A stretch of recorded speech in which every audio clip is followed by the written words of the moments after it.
garage door. Took a bunch of newer firemen up on the roof to show them how to cut holes. Just use the saw, keep it balanced.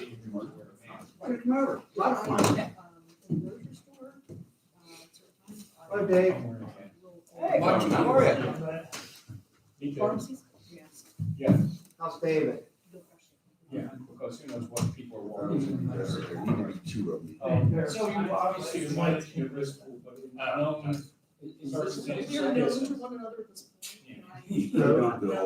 Hey, nice to meet you. Good. So, yeah. Okay.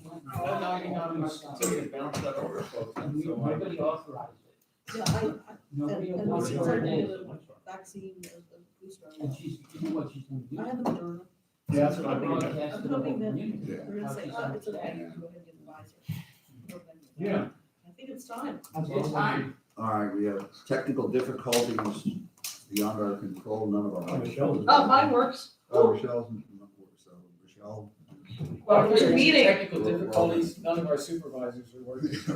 I think we'll have to Call the guess. meeting to order, let's start with the pledge of allegiance. I pledge allegiance to the flag of the United States of America and to the republic for which it stands, one nation, under God, indivisible, with liberty and justice for all. And if you'll just remain standing for our firefighters, our WeGo police, and also Colin Powell, true patriot who just passed today.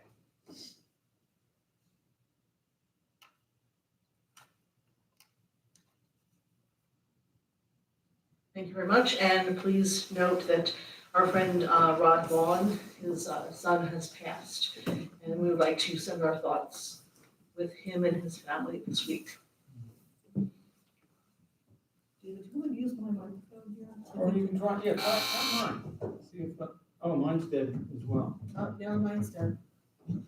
No, Dead, Jim. He's more than, he's dead, Jim. Oh, wait. We've got a life. Hello. no. Oh, yeah, they're all working now. Yours must be the key.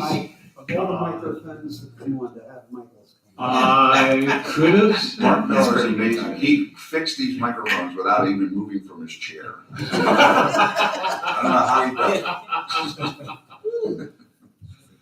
Okay. Announce the meeting as being streamed live on YouTube, and our recording secretary will be taking minutes via YouTube. The chairman's report, the board met in executive session prior to tonight's meeting to discuss a personnel matter and some legal matters. Due to the November 2nd election being our meeting is on election day, the Board of Supervisors meeting in November is scheduled to be on Tuesday, the 9th at 7 rather than the 2nd because that's election day. The next budget discussion after tonight will be the budget Q&A to address any and all specific questions before preliminary budget passage. That's on the 9th, thanks for reminding me of that, on the 9th at that public meeting. Passage of the 2022 preliminary budget is scheduled to take place on Tuesday, the 16th. It'll be the last budget discussion before final budget passage on December 21st. That's our schedule. I'd also like to announce under Chairman's report that you all may be aware that Josh Shapiro has filed 48 criminal charges against Energy Transfer. So I'd like to announce that if any East Goshen Township residents have experienced any loss, property, bodily injury loss due to pipeline activity, please contact the Pennsylvania Attorney General's office. There's information on the website. There are no public hearings tonight. Emergency services, we are glad to see the chief is here. Would you like to Oh, Chief. go first? Yes, please. Yes. Feedback. Okay, we'll try that. I'm happy to start off with the announcement of some very positive things. For example, this year, for the first time, our department participated in the National Faith and Blue Initiative, a community engagement event that's designed to strengthen our relationship with our residents. And and in this case, to engage us through the use of our congregations in and around our area. It was kind of a bit to bite off, but we did 3 events in 3 days. We did one in East Goshen, which was October 8th. We did Cones with a Cop at the Goshen Valley Condo Complex, very well attended. The following day, we did Cones with a Cop in Thornberry at the Salty Cow, again, very well attended. And then the next day, we did Westtown Community Day. It was wonderful to see everybody. Nice to meet people, nice to listen to their concerns. We look forward to doing more community events. Also, we participated on October 15th in the Westchester area trunk or treat events. Rumor has it there were 400 children present there. So it was very nice to give the children an opportunity to trick or treat in a safe manner. This year, we're also pleased to announce that we're going to be participating once again in One Warm Coat. We're collecting new and gently used coats and winter accessories so that people in need don't have to go cold this winter. We have a box in our foyer here in support of that program. East Goshen has always been a huge supporter, and we gather a lot, we really do. Some of the recipients are as far away as Philadelphia from the coats that are gathered in our area. And lastly, you're going to start to see signs, Blue Beards for Charity. Every fall, our officers pay money so that they don't have to shave, like No Shave November. And we're pleased that once again that we are teaming up with many other police departments throughout Chester County. And there are 4 charities that we're raising money for. One is Unite for Her, which is a breast cancer support group. A Child's Light, which is support services for children who have been exposed to domestic violence. We also give money to the Chester County Crime Victim Center. And lastly, the Sambuco Children's Educational Fund. Chief, is there any opportunity for members of the public to contribute to those funds through the program? Oh, absolutely. Bluebeard for Charity, we're in the process now of getting signs printed, kind of like the yard signs that say we support WeGo Police. And when individuals donate, they get a sign to show that they're in the community spirit of trying to support these charities. We're excited about it this year, we really are. This Bluebeards for Charity has been properly registered as, I forget the number, but it's official now that we're a charity and that people can use it as a tax deduction. So we're very excited about that, and we're hoping that this year we'll raise even more than we did last year. Chief, is there a chance that you can, excuse me, ensure that we get the link so that we can have it maybe put out with our constant contact Oh, and absolutely. on our website? I We have should, the same if request. we can get that out on social media, I think that would be a really great thing. Yeah, getting the support of East Goshen behind these events really means a lot. With regard to statistics, just going to run through some numbers here. 886 calls for service during the last month for all the townships we serve. Year to date, it's 8,611 calls for service. And of those 886 calls for service in the last month, 442 calls for service were in East Goshen Township. We always invite everybody to go to Crime Watch and read our police blotters and to sign up for our information because that really tells you what's happening. I'm just going to go over real quickly what happened in East Goshen. We had 12 disturbances, fights, 1 arrest was made, 1 sex offense investigation, 8 frauds or scam investigations, which is a low number for East Goshen, we're happy. 7 civil disputes, 4 theft investigations, and I want to focus on this because some of you might have heard that there were thefts from vehicles in the Rock Hill and Ashbridge Farms neighborhoods during the overnight hours of Saturday, October 16th. We are participating in a thing called Ring Neighborhood, but if any resident has footage that shows an individual going around, and what's unique about this individual is that he was wearing a coat that's kind of like the Amazon delivery people, where it's dark with light patch on the head, light collar, and then light stripes down the sleeves. So if you have any footage, if you see any vehicles in that area and you have footage of those vehicles, we're also interested in them. this individual hit about 3-4 cars. And we don't know if he's gonna come back. So your help in solving this crime would be greatly appreciated. Because unfortunately, they don't just take petty cash, they take credit cards, driver's licenses, and other things that they help them steal your identity and make your life miserable. So, any questions from the board? How about Detective Waverling, the award he got from the narcotics officers? Would you mention that? About 2 weeks ago, the Pennsylvania Narcotics Officers Association honored, there were 2 officers. One has since left us and is with another department, but they also honored Detective Weaverling. I'm gonna summarize it. It started in East Goshen. It started as an individual just pacing outside of a business. The officer walked up to him and said, "Hey, is everything okay?" And it ultimately resulted in the largest international arrest for MDMA, ecstasy. They got a lot of other drugs too. They got a lot of money, they got weapons, etc. But it ultimately took root, and Interpol got involved with the FBI and the DEA. But by simply stopping and asking an individual, "Hey, are you okay?" The biggest MDA arrest, they said, in history. So we're very proud of our officers and the work that they do every day. It's hard to believe that that's happening in East Goshen, but Well, I'm not going to disco next week. no Molly for you. That's right. All right, any other questions for the chief? Thanks, chief. Thanks. Great report, thank you. I definitely will. Thank you. I just shared it with West Town this morning. Good. Carmen, Yes, sir. I'd like to Welcome back. walk this way. You're up and about, good for you. Fire drill killed me last night.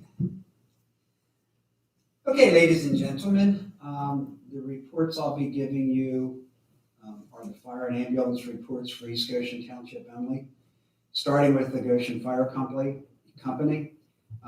For fire responses, 70, fire police responses, 46, EMS responses, 328. Good Fellowship Club, a little bit down on their percentages, but it was 53 for last month. And from Malvern Fire Company, we had 42 calls, 8 basic and 34 advanced life. And that's really all I have to report, other than the fact that I am now officially back in duty. I was given a full sign off on Friday, so I'm back as fire marshal in the field when needed and with the fire company. Well, I'm glad to see you back, Carmen. Welcome back. Thank you. Any questions? No, but I'd just like to comment that I was able to go to the banquet on Friday evening. It was an awards banquet at the fire department, and it was fantastic. Really, it was a nice affair and a lot of great awards. It was truly an honor to be there, especially celebrating some 50 and 68 years of service with different folks. 68 years of service with one company. Pretty amazing. March of next year is my 50. Wow. If there are no questions, have a good evening. Thank you very much. Thank you, Thanks, Carmen. Thanks, Carmen. Keep getting better, Carmen, thank you. All right, the next agenda item is our financial report. Dave, would you like to summarize your summary? Certainly. Bottom line is, as of September 30th, net of pass-throughs, the general fund had revenues of $9,031,224, expenses of $7,563,972, a positive variance of $1,467,251. The year-to-date positive variance versus budget is $1,021,393. As of September 30th, the general fund balance was $7.160 million. The year-to-date expenses continue to be lower than budget. It's a little misleading because a lot of times it's timing issues. So I expect that they'll come closer to our full year estimates by the time we get through December. And similarly, our actual revenue to date remains higher than budget, based on our EIT collections, commercial and real estate, residential transfers, and inspection and permit fees. I've redone the 2021 year-end general fund projection for revenues and expenses and forecast a surplus in December 31st of $167,029. It's $167,029. Any questions? Now, just want to comment one more, Dave, and Derek, I think you provided us notice that one of our credit rating services reaffirmed our AAA bond rating for East Goshen Township, one of the very few municipalities in the entire state, or counties for that matter. Yeah, I was gonna actually put that in the chairman's report for next time because I was waiting for KBRA to do their press release in conjunction with it, so. But yes, that is No, true. that's very positive. Susan did put the surveillance report up that affirms our. And Mr. Chair, I just wanted to mention one other report. It's not listed on the agenda, I'm not suggesting it be, but we had a good report presented from our Public Works Department and Director of Public Works, Mark Miller, who's here this evening. And I just want to kind of piggyback on that. Public Works has done a number of projects up in what we call the north part of the township. And I just took a look at 2 wing walls and another culvert area in the Charter Chase subdivision today that they had just completed. If you want to see an example of just fine workmanship, almost craftsmanship like, with the way they finished off completely rebuilding 2 large wing walls. And the finish that's on it is complementary to the community with the slate top over the wing walls, the head walls, a stucco that was put on the exterior, and to think that this was all done in-house. Again, compliments and appreciation of Public Works as an example of the breadth and skill sets that the department has under the watchful and careful eye of Mark Miller. So thank you, Mark. Thank you for those comments. Next agenda item is approval of the minutes as presented for the meeting of Tuesday, October 5th. Are there any comments? Mr. Chairman, I don't see any corrections at this time, so I'd like to make a motion to approve the minutes dated Tuesday, October the 5th, the Board of Supervisors meeting. Second. Any public comments? Seeing none, I'll call the question. All those in favor, aye. Aye. Opposed, no. Motion carries 4-0. Next is the treasurer's report. For the last 2 weeks, the general fund revenue during this period was driven by $496,000 of firefighter reimbursements that we received, $240,000 in state pension aid received, and $123,000 from intergovernmental transfers, as well as $82,000 in real estate transfers. Expenses for the period were primarily due to storm damage repair and routine operating and maintenance expenses. In addition, we received from Friends of East Goshen a check for Community Day that offset all of our expenses, $16,741.18. So I appreciate them for that. The Capital Reserve Fund incurred $106,049 in construction costs for Segment A of Bailiff Trail, $67,480 of which was reimbursed by grant dollars. Any questions on the checks?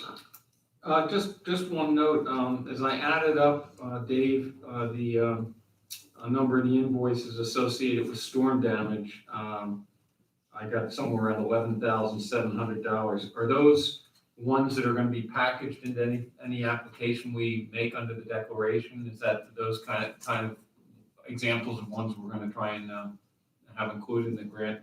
Yeah, that's what we just Yeah. attended. Okay. And I just wanted to ask on one other one.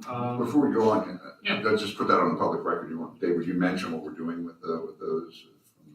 Yeah, in combination, it's FEMA and PEMA, and we attended a Derek and I attended a webinar, which is kind of the stage to be set to inform us of how to proceed and understand the next steps for deadlines and contact. You can talk about the project manager who resigned. Yeah, essentially what happens now that we had the webinar is we have until November 8th to declare, hey, we want to go for this money. So we have to go in the grant portal. We have to declare that we are applying for public assistance, and we are well within the amounts to do so. So we're fine there. After November 8th, we subsequently get assigned essentially a project manager from FEMA who works out with us all the things we need, whether it be DEP, engineering, hydraulic testing, because it was a culvert, things like that. So it's pretty, I've been through it before, it's pretty painstaking as far as the things you need. So by the time we see actual money, I would say early, probably before then, I'd say winter 2022. Because the one thing they did say was if your project's already done, it's a little bit easier of a process as long as you get the paperwork in order. So fortunately, or unfortunately, we had to fix it right away because of the damage that was done, so. Sure. In the winter 2021. Well, you're 21 meaning January, / 22. Yeah. You're saying January. I'll say after the new year. After the- Yeah. So 2022, right. The only other thing I want to confirm, and this happens to be under, I think it's under General Fund, batch 3 of 5, page 4. I think it goes into page 5. There are a whole series under Pinoni, and a good number of the respective invoices under that batch indicate recharge. Is that something then we're billing and getting reimbursement from the respective entities that are? That's correct. Yes. Yeah, there are the escrow. I thought that was the case. I just wanted to confirm that. Yep, that's correct. If I could just ask a question, actually batch 3 of 5, page 5 as well. And it's under the general fund, vendor number 4503. And it says seat trusted. Seat trusted. Dave, can you tell us what this was for? It says professional service and email mitigation.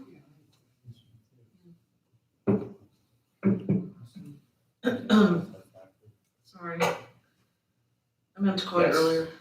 Yes, that is the consultant that we had working with Bert about the multi-factor authentication so that we can get actually covered by travelers, which is a little better insurance for our cyber liability policy. Yeah, everybody's starting to require this multi-factor, and if you don't have it, you can't get cyber coverage. Interesting, So, so that's an yeah. evolution of their coverage Yeah. as they get more cases and they're Yeah. developing a. And the way we were set up here, kind of internally, it's a little bit bigger of a leap than we would like, but. Yeah, I appreciate what that is. Just, I've been involved with some cyber insurance issues, and just so everyone knows, it's a super hard market. Rates are going up like 300%, and they're underwriting the heck out of it, and you need to have this multi-faceted identification stuff to even get considered for renewal. So it's a tough situation because of all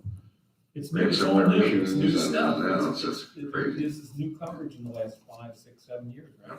So that's, Well, Mr. Chairman, if it's okay, I'd like to move and graciously accept the receipts and approve the expenditures as presented in the expenditure register and as summarized in the treasurer's report. I'll second that. thank you. Any public comment? I'll call the question. All those in favor, aye. Aye. Opposed, no. Motion carries 4-0. Thank you, Dave. Business, we have. We do not have anything All on right, our business. under new business, we have, first is the discussion of street closure process change for special events. They're going to take us through Yes. the proposed changes. Thank you, Mr. Chairman. And this, as I say in the memo, there's no action being proposed tonight. This is simply to introduce the board to it. I think it was early last month, we had a situation come up where there was a little bit of a dispute over whether a party should happen on a closed street or not. Suffice to say, I think there was differences there among the board. But the one thing the board did agree with was they did not like the process as it was outlined. Essentially, what our ordinance said was, it's up to the board, and it has to be a board vote in order to have a street closure for a special event or not, which I've never seen before, so I can't tell you what percentage of municipalities do that, but to me, it's rare from what I've seen. So working with Kristen Camp, we were able to come up with a little bit different process, which I would say is a little bit more administrative, if you will. So what we have here attached in the packet, we have 3 out of the 4 documents are pretty procedural documents in order to make this happen. The first attachment is a red line change to the existing chapter 2225 vehicular code. The second attachment you'll see actually puts that into ordinance form. And then you'll have the third document is a resolution which needs to be passed in order to implement the policy. So the fourth document, which would be the most important for input over the next few weeks or until whenever we decide to implement this, that's the actual policy. And you'll see that here attached to the packet here. And these are, I guess, the meat and potatoes of the new process for which we would go through for any sort of special event street closure. There's about six things outlined here, and this is literally just Kristen and I getting together and talking about what we think the process should look like. I think number one is going to be the most debate as far as the percentage of what owners would agree to it or not, as far as the sign-off's concerned. And then we can have a conversation now where you can contact me individually to express how you feel about the other parts of the policy or that policy. But again, just introducing this tonight, wanted to get it in front of you. I know you wanted a process change within the street closure for special events, and this is our first crack at it. Yeah, I think it's a good start and it accomplishes what we were intending. I don't Yep. think that these need to be a governing body item. I think it should be handled by the professional staff in concert with necessarily the solicitor, but the police and public works and that sort of thing. So Sure. I think it's the right direction that we were interested in. Yeah, it's not that we don't want to have citizens come and see us, but this is an. We don't want to be judges here, We'd rather have a cleaner process. It's administratively. well, and I was taught a long time ago that the hallmark of a good law is that you can read it and reasonably evaluate how your actions were going to be affected by that law. And I think the present situation where people have to come before us to get a vote doesn't do that. It's muddled, and this is clear enough that somebody who reads it can determine fairly quickly whether they can or not comply with the law. So this makes it a good law. Yeah. I agree with that. Those are good comments. And the only question I have a couple questions for you, and really it has to do with time frame. So if we discuss this and send you our thoughts, and then what kind of a time frame are we looking to change this? Whenever you want. I mean, it's up to the board. I mean, whenever, it's not much of a lift. I think it's not a zoning change, so I think it would require 7-day advertisement time. That's right. So, It's legislative. It's not- Yeah, so I would just need 7 days in order to advertise it, so you can pass it at whatever meeting. It's an at your leisure thing. It really is. So what do we need to do? No action. Discuss it and no action. If you want to discuss a little bit, if anybody else has comments, that's fine. Again, you can get in touch with me individually. We can talk about it again at another meeting, or we can put it on the back burner. It's nothing of, I don't want to say it's nothing important, but it's one of those things where you can take it as little or as much time as you'd like. A lot of people were concerned about it last time. It's true. Will this be available for people in the township to review? It will be posted online. It has to be advertised, so we can make it known for sure. But correct. There's still going to be a learning process as far as educating people, because there's just a percentage of people, no matter how much you put online, they won't pay attention. So we'll definitely be educating people on this over the next few years. But yeah, it will be made. John, as I just said to Michelle, my sense is if we can get it done during these next 2.5 months before the end of the year, I don't see why we wouldn't, given what's there, pending any comments that we have to, add to that list of 6 items or I'm good with refine. that. Yep. So I maybe that's the direction, Derek, to get input further from the board Yeah, or curious on anything else, but try and get it done this year. I think I'll talk to you individually. Like I said, the one thing I want input on everybody individually is the percentage. Do we like that? Do we want it more? Do we want it? I don't think you want it less. I think 70% is the bare minimum, but where do we want to be as far as residents' approval, as far as the abutting lots? I think that's the biggest question here, but other than that, it's a fairly straightforward process. Thank you. To be continued. The business task force, Jeff, you're gonna take us through the task force findings? Be happy to. Welcome, Jeff, and introduce any of the members that are here of the task force. And Jeff, of course, has been our chair for the Business Park Task Force over this last year. Yeah, thanks, Mike. So the Business Park Task Force was made up of 3 gentlemen from the Planning Commission. John Slipe is here as co-chair. We also have Ed Decker and Mike Koza from the Planning Commission joined the task force. And then in addition to myself, Brian Sweet from the Futures Committee made up that task force. Mike Lynch and Michelle Truitt were our board supervisors, but they were also members of the task force. And Mark Gordon was our staff liaison. Before we get started, I want to thank Mark for doing a lot of work as it relates to this task force, collating all the data, obviously being kind of the key to the contacts as it relates to the businesses.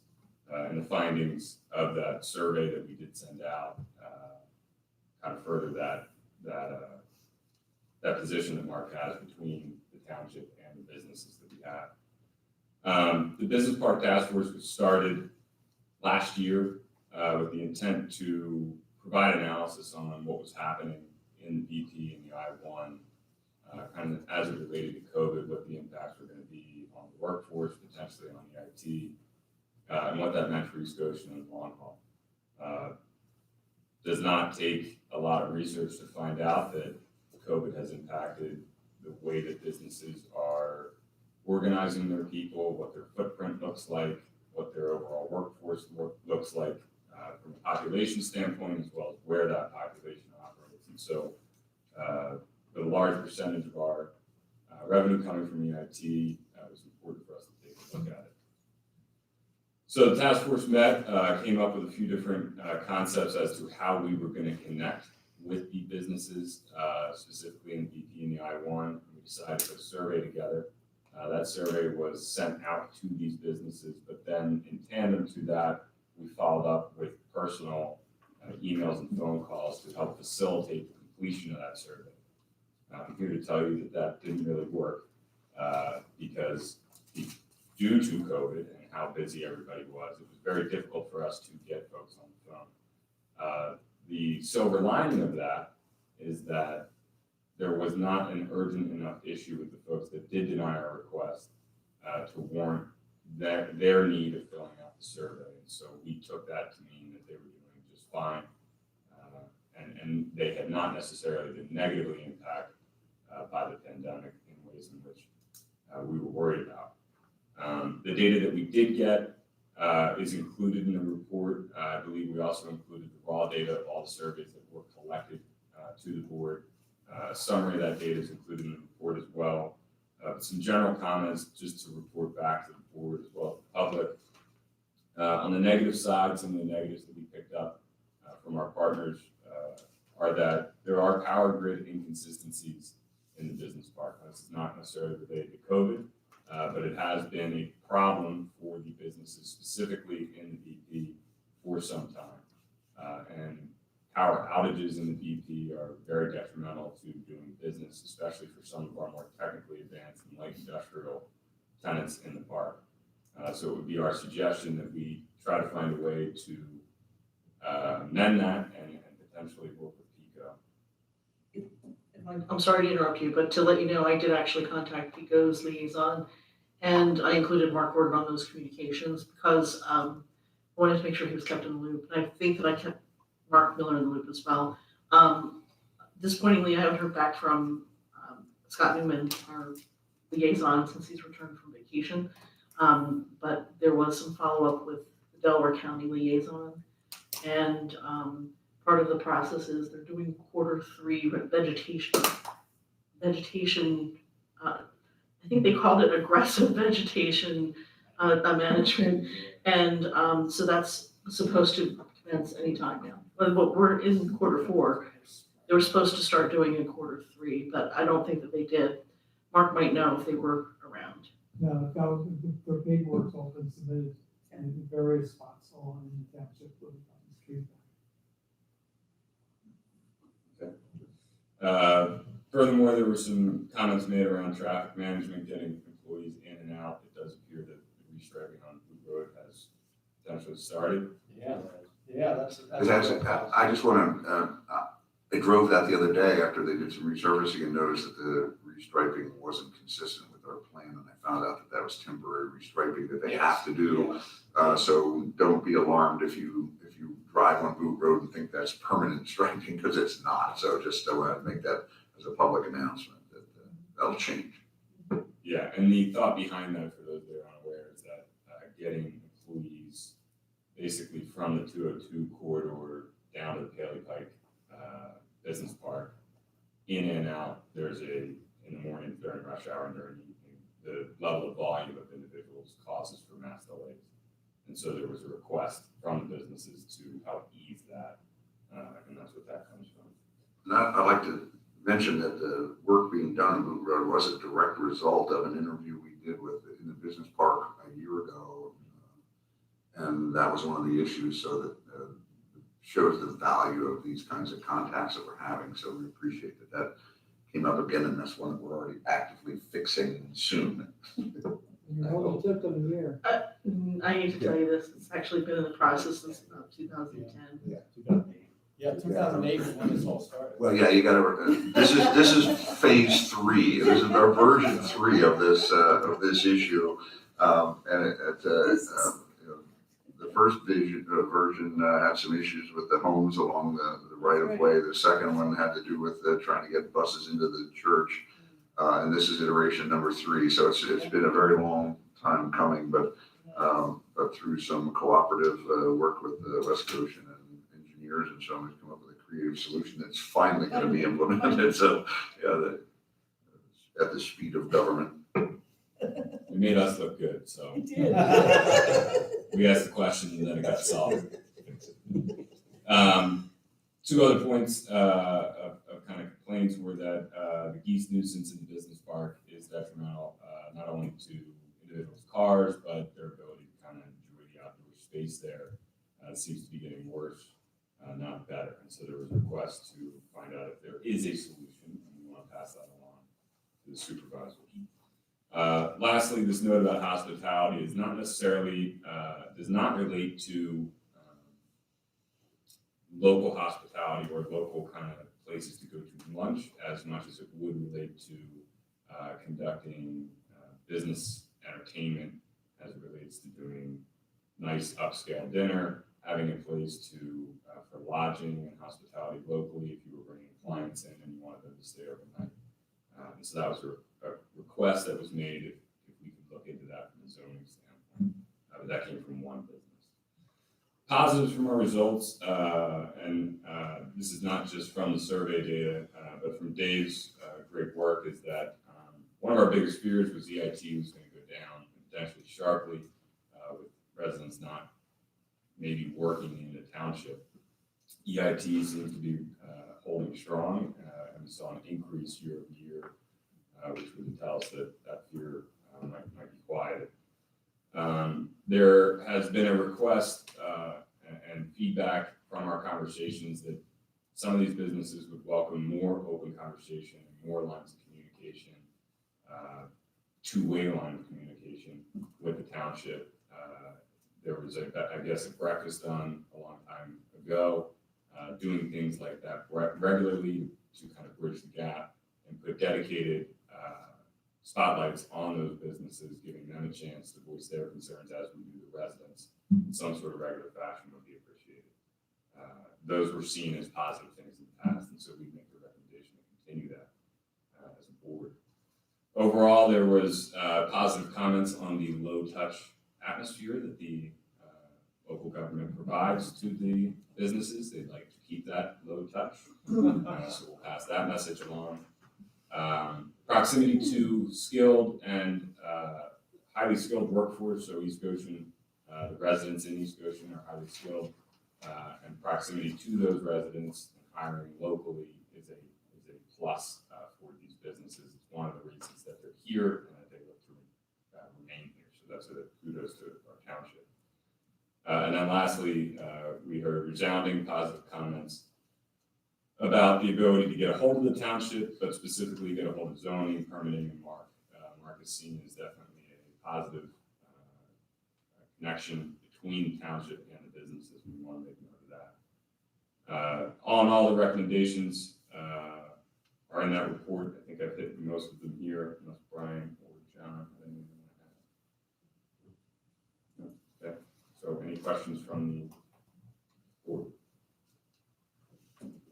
Thank you for all the effort you've all put into this, and you as well, Mike. Well, you know, Jeff was at the helm and did a great job.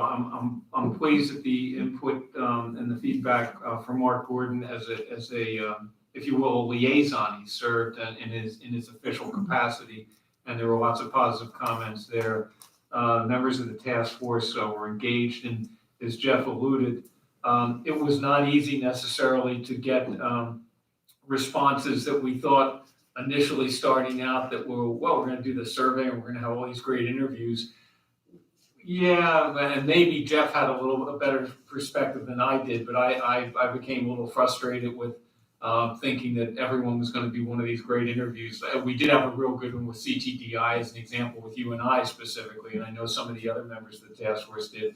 But you know, just the way many residents in our community, unless they've got something in their backyard that's bothering them or something very controversial that's got their attention, they've got plenty of other things to do in their lives. And it's the same with these businesses. They've got lots of activity and decisions that any business has to make, let alone the environment that we've been in. And given all of that, the task force stayed engaged, and we came up with, I think, some, the bottom line is, as Jeff said, is that, you know, we're doing okay by them at this time with a couple suggestions that they've offered in the whole, and they're doing good by us. And so the relationship is good. As far as insights as to the viability, sustainability, the future of the business parks, these organized locations, I don't know whether we have anything specific, but just the general feel is that at the present time they're functioning effectively. Some vacancy, some occupancy, but you know, they're doing their job still. They're still functional, and so you know, I guess the report card is a pretty good relationship. Could be better, but that the businesses seem to be satisfied with the locations that they have. Is that? Yeah, I think, you know, kind of reading between the lines there, looking at these businesses that we have, right? The businesses that were primarily affected were desk jobs that became remote. The businesses that we have in the township are fairly diverse in what industry they're in, as well as what it is that happens there, whether it's light industrial, manufacturing, service, medical device. Some of those businesses were, I don't want to say immune to having to go remote or what that is, but they were deemed necessary to stay where they were. And the businesses that we saw and the businesses that we talked to have done well through the pandemic at a bottom line level. And so that's, you know, one thing that we inferred from as we move forward, we want to make sure that we're fostering an environment for a diverse workforce that can withstand those types of things, not just all Class A space, not just all light industrial, but having diversity in the businesses that do work here. One of the risks is that one of the healthiest businesses in the township makes up a wide majority of the employees in the township. So having all those eggs in one basket could be a risk long term. I don't believe that company is going anywhere. The feedback we got from them is that they were pretty much born here and they're going to die here. So that's great, and they've expanded over the last year.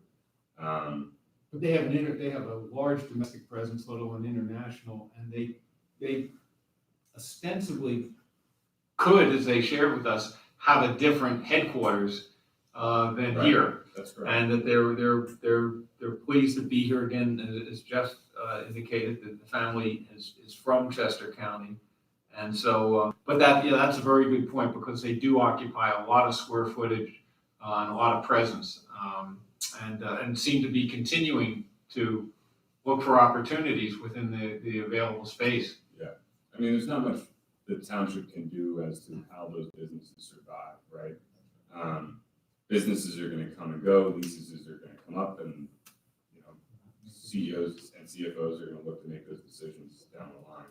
But fostering an environment for the right businesses to fill those vacancies is, I think, what we can look at. Yeah, on a macro level, providing the diversity of workforce in the future is going to be important. And we're a built-out 4-bedroom, 1 house per acre, basically community. So getting young, educated workers into the community in the future is going to be an important aspect for sustainability in the long term, I think. and that's that kind of a comment, David, is right at the alley for the Futurist Committee. And we're very fortunate here in East Goshen Township. There is no such thing as a Futurist Committee in any other municipality in Chester County, or who knows, anywhere else. So it's great that we have some of our citizens thinking about these things, passing on information and surveys, et cetera. So that's helpful in that context, with those kind of future looking considerations and potential implications. So thank you to all the members of the Business Park Task Force for the effort that you put in. Is it safe to say, Jeff, that we're not going to have a meeting in November? Are we going to have? Yeah, the task force would recommend that we would disband at this point. Is there official action that we need to Yes. take as to thank and then to decommission, if you will, the task force? Derek, is that something we should do formally? Do we need a resolution to do that per se, or just do it as a motion? I would rather do it as a resolution. Obviously, I don't have it prepared tonight. Oh, of course, so maybe next meeting, and then with commendation comments in there as well, and thanks, as you know. Jeff, thank you Thanks, very Jeff. much. Thank you. John, Thanks, John. Thanks, Brian, thanks very much. All right, next is the meat of our meeting. And that is the budget discussion around capital items and capital projects. This is kind of the third in an ongoing series of breaking up our budget into bite-sized pieces and discussing them in public meetings. So I'll have Dave and Derek lead us through this discussion.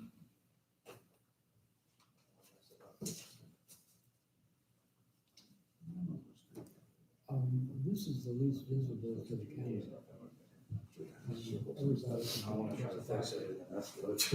Yep. Good evening. So the idea behind this is to acquaint everyone with the sources of funding necessary, the scope of some of these projects, and how much money the township really puts into a lot of these projects. Just to make everyone aware of how we do it, where the money comes from, how long they take to happen. So I'll start off with a large source of our funding has been the 2017 general bond, which we took it out for $8.15 million, and we pay this bond down until 2037. So we'll end up paying a little over $11 million when all is said and done for this. but it provides a source of revenue that we wouldn't otherwise have to do some of these large cost projects as quickly as we would need to. So I've graphed out the bond schedule, the principal, interest, and the total payments, as well as the cumulative on the right-hand side. These are staggered. We have a number of bonds in East Goshen for different projects over different time periods as they're needed. Some go back to 2003, some 2008, a variety of reasons for them, but the general outlook has been to reevaluate them over time and either refund them at different interest rates, try and save interest, or also to look at the amount of monthly repayment necessary and to try and stagger it so that you're not paying everything right up front. So there's kind of a lag between each one of these, and one comes down and then the next bond, the principal comes due. So that you can see for the general fund, both the general and the sewer piece of it will flatten out. Right here, you can see in total, it flattens out for the total payment each month. And right here, it spikes up and flattens out. So we've got this bogey coming in 2024. But at that time, a number of other bonds will come off, and we'll look like we have a total overall debt flat payment. Questions about the bond? I think it's worth mentioning too that the vast majority of the bonds that are open, outstanding at this point in time, is related to the sewer system. I think under the general fund, our general bonds were maybe, I forget the number that we're at now. Maybe it's a little more than $5 million that we have outstanding, whereas the sewer, we have over $12 million, I think, outstanding in bonds.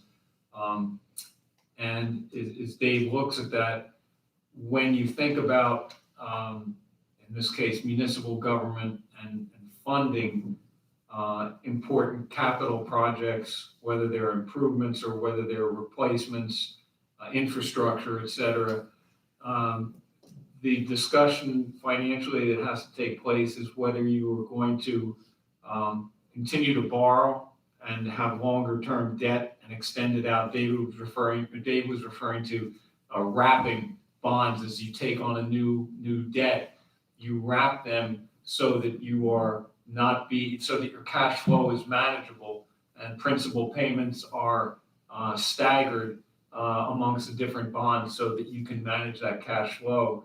And the question is, in the future, whether it's a sewer or the general fund, whether or not decision to be made as to whether to increase debt or to pay going forward. And that would mean through tax revenues and handling those kind of projects that way. We're not there at that point in time, but it is part of the discussion that takes place anytime you're dealing with a need for revenue sources that you don't otherwise have in the immediate cash flow of your organization, in this case, a local government. Let me see if I understand this. The gray line is the total payments, Yes. and if I'm reading that right, it goes from 2023 to 2024. It jumps up from 150,000, 200,000 to 450,000. Yes. So for that budget, we're going to need $300,000 more just to make the payments. Okay. Well, we've actually got another bond coming off. The 2003 general will come off at the time, and that's roughly 400,000. I think, John, the biggest pressure is going to be not less on the general fund than the sewer fund. And that's part of that, the discussion we've been in this year with the two big projects and how to handle it in relationship to the stimulus funds that came in to stave off that with what we have in front of us with the sewer infrastructure. So that's where the biggest pressure is, I think, over these next number of years ahead. Midterm next 3 to 5 years, that's where the most pressure I think is going to be rather than the general fund related to debt. Well, It may be a little misleading, John, because I'm not showing on this graph total debt. I'm just showing the blue line is the sewer, the gray line is the general fund portion of just the 2017 bond, just the 2017. just 2017. Oh, my goodness. So that we'll have higher payments even than 450,000? Oh, we've got other debt that we'll be paying, but as Mike was explaining, when you wrap these different ones together, you time it and stagger it so that at the time that this one goes up, the 2003 bond drops off. We pay that one in full in 2023. So that $400,000 payment in 23 we no longer have. So you go from 150 up to 450, but we really are saving 400,000 on the other bond. Now there's other payments with the different bonds, but Okay. in total, it looks like a fairly flat payment. Yeah, it's not, I don't think we're gonna have a shock. I think that's the Correct. whole point with wrapping these That's what I wanna these know. debts. I don't think we're gonna have a major shock and all of a sudden the 1 year we're gonna go, oh my gosh, now we have four. Now, it's built into our current financial structure to be able to manage. And there's not gonna be all of a sudden this Everest in front of us, one budget year coming up. I think we should be able to manage it, particularly as one of the bonds is being paid off and that lowers and eliminates that principal payment. Yeah, John, the total general fund debt in 22 will be about 550,000. In 24 will be 460. In 2027, about 460 still. This is something that's not in here. I can get you this. For like, I don't care about all the blue lines. That's what I care about. What's it going to cost us year to year? it's relatively flat. All right, in the read it general out, fund read it budget. out again. So in 2022, the general fund is, looks like 550,000 total principal and interest. In 24, it's 460, 26, 463, 2029, 461. Get out to 2034, it's 461, and all the way out to 2027 or 2037, it's 463. That sounds good. What is it next in next year's budget?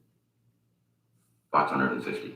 Okay, so the general, the capital fund, payments are actually going down. Yeah, we'll start there. Yeah, it's basically flat from 2020 to 2021, then it dips down a little bit in 22, 23, and then 24 it drops down substantially. Okay, that's what I want to hear. Good, good.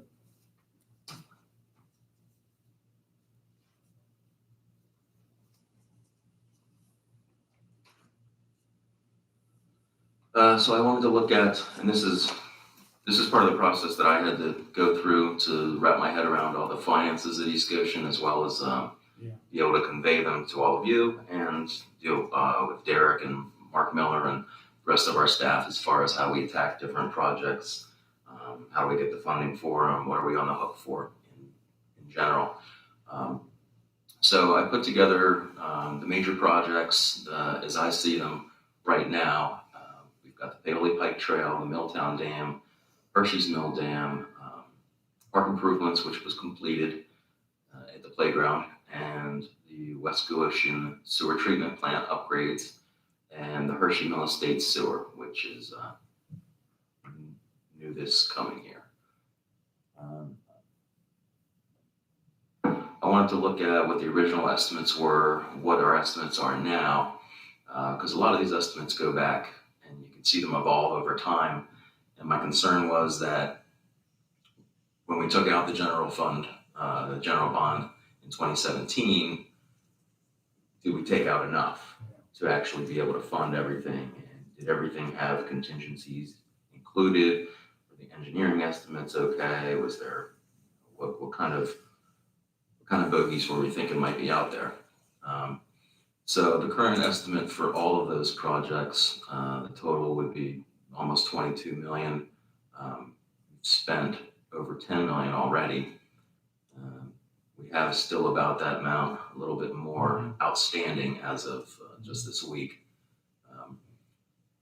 I'm looking at Derek and I, a lot of the projects, we haven't really seen any former project timelines as far as when things would be spent, when they would get done. So we're trying to kind of back into it from where we are today and look at what's going to be finished in 21, what's going to be done in next year, and hopefully these are complete in 2023, everything except Paley Pike Trail, which is an ongoing issue that we're just unsure of what the future holds. Yeah. I've got some bullet points. I don't want to reiterate everything, but I'm pretty much just trying to illustrate what kind of things weren't thought of at first and other items, in particular Milltown Dam. That estimate is from June 2018. So I'm a little concerned with some of the estimates we've been seeing in a lot of the projects recently, that's going to go up. I did have a 15% contingency, but based on 2018 prices, that may be out of line now. But we've spoken with Gannett Fleming, and we're gonna, before the bidding process happens, we should have a better idea. Yeah, that's one of the most difficult financial equations to try and balance at the time that you understand that you have a project in front of you, you're working with your engineers to get the best pre-bid, many times, construction estimate. The economy can change and all sorts of other circumstances. And what we saw, for instance, with two of the sewer projects, the West Goshen sewer treatment plant upgrade, the original total estimate there was 4.1 million. We're now at 5.4 million. The Hershey's Mill estate sewer issue, which developed last year, a failure of a main, it's going to involve about 3,000 feet of reconstruction. That came out of nowhere. It was just a failure in that particular piece of infrastructure.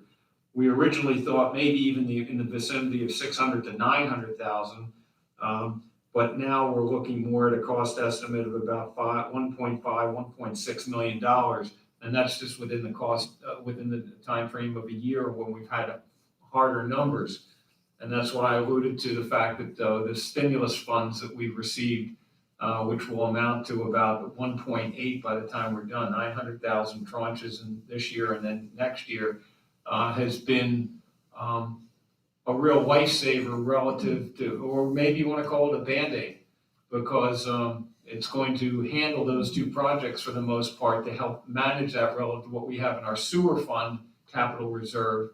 But it also plays into the conversation we're having now about establishment of a new fund, which we're loosely calling a infrastructure contingency fund, to establish that from some existing dollars that we have in other funds, to anticipate these matters of infrastructure that we don't necessarily capitalize through our capital schedule, capital reserve schedule, the way we do fleet equipment and buildings. We don't, for instance, capitalize and depreciate our roads, our stormwater facilities, our ponds, quote unquote ponds, which are our stormwater detention basins that have a pond-like feature, such as Marydale, where we've understood through a study a couple of years ago that we have to take care of these assets, and yet we don't capitalize them so that the expenses come up. And so we're now starting to try and think about long-term infrastructure needs, which is a universal discussion now. And so this plays into it as well. But coming back to the point about this chart that Dave has prepared, showing what the original cost estimates were, where you base some of your debt and your bond. And that was a strong discussion we had with West Goshen, the municipal authority, about, our original estimates, and they've gone up. You can't predict, yet you got to get your money secured at a particular time. It's a very, again, difficult equation to balance. So a little background, a little meandering, but it shows how daunting it can be. Like just real quickly too, and you're spot on. And I mean, it's difficult to budget for these things in regular times, but I think another part of it is a lot of those original estimates were pre-COVID. And it's just kind of exacerbated the trying to, I mean, it's almost like throwing a dart and trying to decipher. But Dave, Mark Miller and I have had endless conversations over the last few weeks, last few months on, where we are in each project, how we paying for it, some contingency plans of our own. If, we had to scale down anything, how would we do it? So I feel like we're as prepared as we can be, but you're right, it's really a moving target. And Michelle, before you start, two of those example of looking down the road at a couple of projects. One will be the Milltown Dam project, and of course, you also mentioned the Paoli Pike Trail. We're in a different discussion now in what's going to happen with that trail, knowing that most of it's been completed, but we have the one section that has been controversial, if you will, and trying to figure out an alternative for that, and how we're going to fund it, what's going to cost, et cetera. So that's a discussion that is going to develop over the months ahead. But those are two examples where, in looking at this chart, there are two projects where a scale revision could be in the works down the road. So, Michelle, I'm sorry. And that was really what I wanted to speak to at this point. Is this a good time to talk about scaling back? And if so, how can we scale back, still maintain the integrity of the projects, and just make some sensible alterations? They could be expanded upon at a later date. Let me give you an example. Let me give you an example of the Milltown Park Dam project. Milltown Dam Park project. Scaling down may not come into the equation until we actually go out to bid.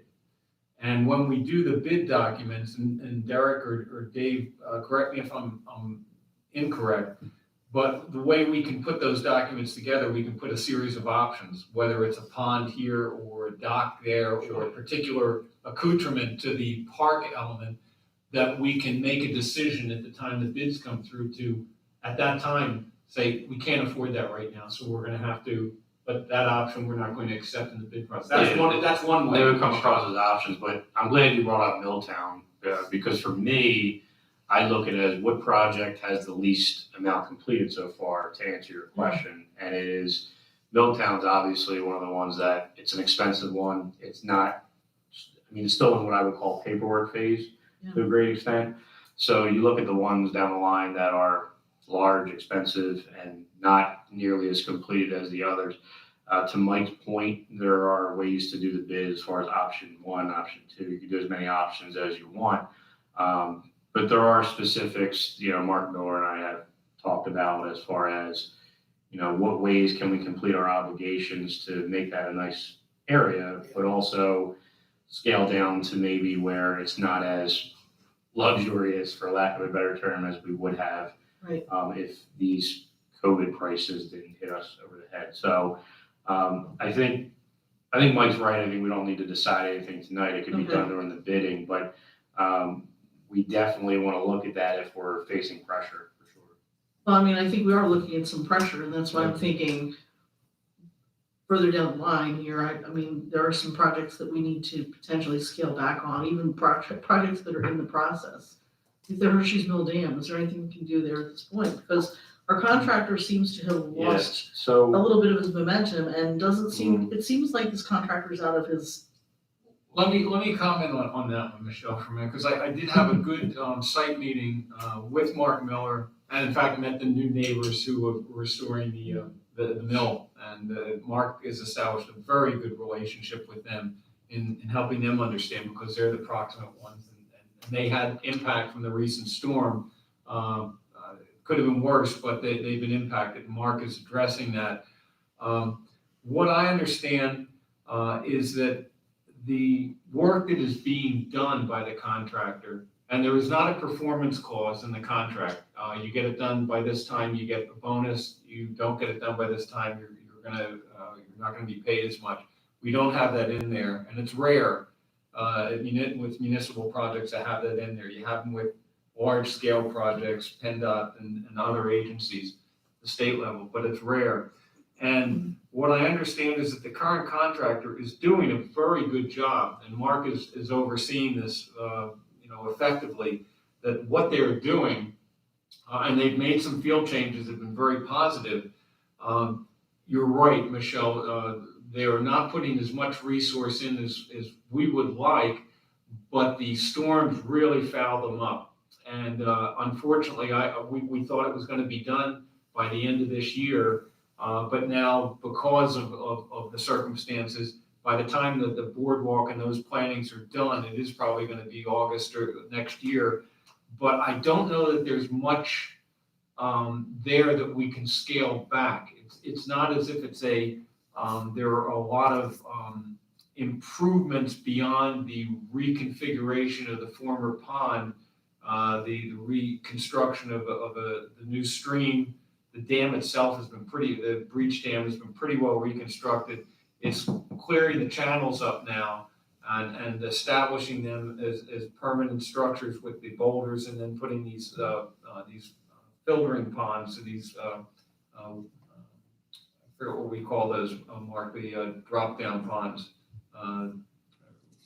Can't recall the name, but I don't think there's much we can do with that. Of course, we got a pretty substantial grant against our costs for that. So that's one that I think is probably not much we can scale back on at this point in time. And Mark, you can comment if you want. Yeah, right now they're doing tedious work, putting the bays in for.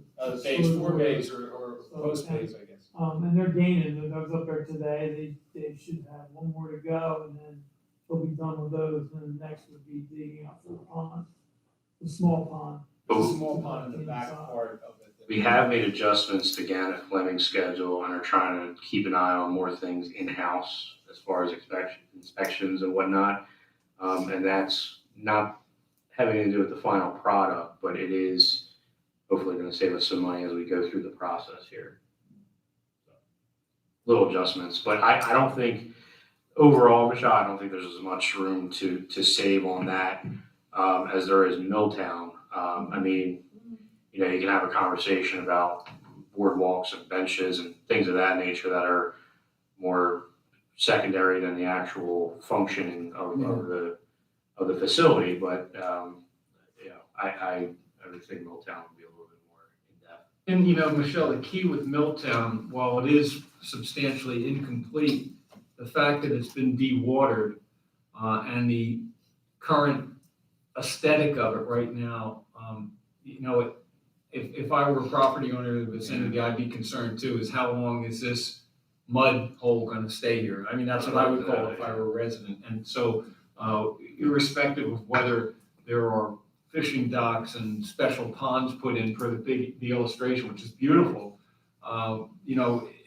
if those don't happen, maybe some people will be disappointed.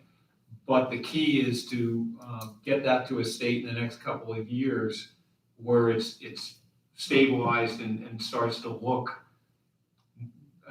stabilized and naturalized again, rather than. And that is a big problem. A lot of people have asked me about Milltown Dam, and I want to know what's going on over there. When are we going to get started? DEP, we're waiting on DEP. That's what I keep telling people. Yeah, I mean, I even had a conversation with Eric about maybe putting some stuff on the website, but the issue is a lot of times DEP comes in and asks for tweaks here, tweaks there. We don't want to put any bad information on there.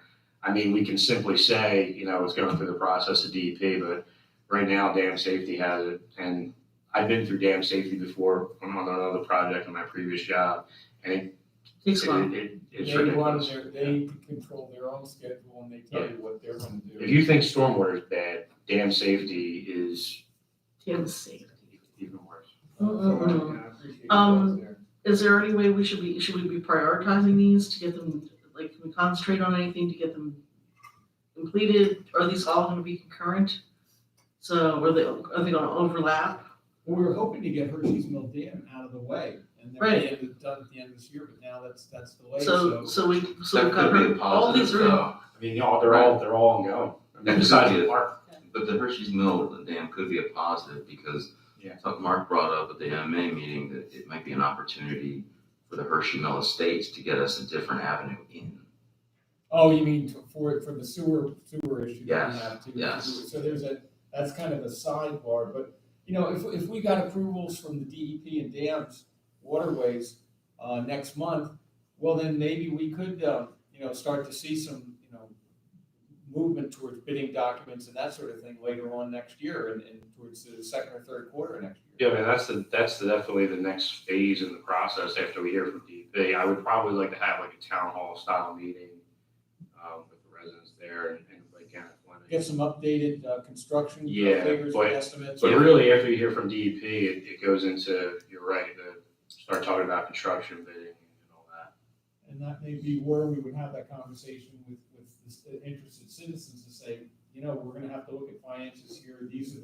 This is the base level that we wanna make sure is completed. And then these additional items, we're just gonna have to look at our numbers. To answer your question, Michelle, it is, I mean, besides the park improvements, it is all sort of happening concurrently. And we really, Yeah. it's juggling that with which ones are gonna go offline 2022, which ones are gonna go offline 2023. So again, going back to the original point of it, sometimes it's tough to try to predict that, but.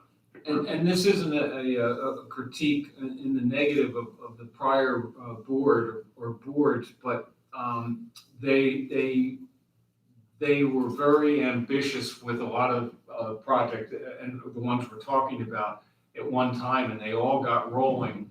And so a lot was bid off. And the dams, because of what the Army Corps was pressing us with, the decisions had to be made about that. And then, of course, the Paley Pike Trail was underway for a number of years, and all of a sudden, all of these infrastructure. So, you know, when you're here in your next term, hopefully it will settle out and it'll be maintaining things rather than building anew, at least on those kind of scales of parks. And what's not on here is 4 years ago, we did an assessment of the ponds that we're responsible for that need remediation. And those need to start to be scheduled and taken care of over time. So that's been a long process as well. You know, Bow Tree 1, Which is in next year's budget. which is in next year's budget. So we're starting that We've process. got to get them on here. But that's, again, one of those examples of infrastructure that we took on that we never really financially planned to do anything with over time. And we're gonna have to. Yeah, and related to that, if anybody has not seen the work that's taken place with the first pond redo or the stormwater that's been done at Marydale Farms, take a look at it. It's been transformed now into a beautiful new environment. Major credit goes to Public Works, and that's an element of this stewardship that we're now paying attention to with taking care of these assets, because they have a value added to the property owners who are in the vicinity. And Marydale Farms is a perfect example. But so much of it was done in-house. If some of the work that was done by Public Works was done with subcontractors and bidding, it would have been substantially more, no different than the way Public Works pays roads rather than having an outside company come in, so contractor. So there's value internally added, but it's another group of assets that heretofore we really weren't paying that kind of attention. And when it's taken that long, and they've sedimented, you know, they've almost eutrophied, then there's a big lift. And that's where we're at now. And we know we have residents in Bow Tree wondering when they're gonna get their chance. And we have it in the budget for next year, and that's gonna be a discussion how we're gonna fund it. Yeah, we have in the budget for next year. Talking to Mark today, they might even start aspects of it towards the end of this year. But to your point, they were at Marydale today doing the tree planting out there. It's about 90%. Mark came in sweating profusely, so I know he was doing some things he probably shouldn't have been, but they're working hard down there. So absolutely, we're starting to get that ball rolling. Dave, you want to talk about the capital project sources of funds on the next slide? Yes, so we will dovetail the timeline and the projects and the outstanding costs with how it's going to be paid. So I put together the project sources of funds by project, by type of fund. And then I wanted to throw some graphics in so it would be easy to grasp quickly. Obviously, you can see what's going to be spent by 2023, which would be forecasted termination of all of these projects, except perhaps Bailey Pike Trail, that's undetermined, but everything else should be done. And almost 50% of that is going to be paid for by the 2017 bond. Next would be grants, which staff works diligently to get. The caveat with those, however, is they all have their own strings attached. So depending on whether it's federal, whether it's state, DCED, or one of the other agencies, in my discussions with Mark Gordon and Jason Lang, who are our primary grant proposal experts, you could be on the hook for a dollar for dollar match in a lot of the state, which is not the case with a lot of the federal, which we saw in Bailey Pike CDE, where we basically got carte blanche. They gave us money for construction. And typically we would use matching funds for engineering, things like that, but it could be substantial depending on Bailey Pike Section B. If we have to go back out for grants there, we want to keep that in mind. Same thing with Milltown. If we're making changes to projects, what was the original grants that we did that we were told pretty much we're probably going to be approved for? If we redo those, what are those matches and what needs to be done to get those approved? So out of all of it, I think a very good takeaway is you've got 11% of it is paid for by money that we didn't even see coming. It's kind of manna from heaven. We've got that. And so really we're only out 1.3 million for sewer capital reserve and our regular capital reserve funds. That's a very small percentage of the entire total. So we're only 7% of all of these projects are done by our reserve funds. So we're still pretty strong in our reserve funds, but you can see by the magnitude of the dollars that these projects cost, if you have another Hershey's Mill Estates sewer problem a year from now, that's going to crush our sewer reserve fund. We could cover it, but then do you borrow to cover it, or do the sewer payers currently get their fees raised, staggered over time to recoup that money? That's my biggest worry with the infrastructure. Yeah, me too. How do we do it without burdening the people on the sewer, but still fund it for the longevity of the sewer? Yeah, and of course we know that our neighbor West Goshen Municipal Authority just had that kind of a finance policy discussion, and have opted instead of going out for more debt to pay going forward, and recouping the dollars needed to fuel these infrastructure projects that are necessary through increases in graduated customer rates.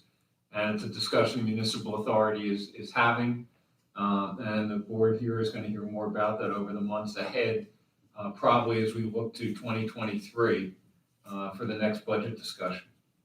Yeah, we want to be fair and balanced, and we want to take a smart approach to it, so we don't want to rush into anything. Yeah, again, because we have already substantial long-term debt with the sewer system, $12 million through 37. So, how far out do you want to continue to wrap if you go that way? So that's a big challenge for us ahead. And you can see the bond proceeds, how that was divvied up by project. Obviously, it is what it is. Usually it was filling in what grant money wouldn't cover, or covering engineering costs and things like that. But we're paying about 2.7%. When you look at the discounted cash flow, getting that money up front. So overall, that bond by itself has benefited East Goshen tremendously. Anything else on our funding? None on this, no.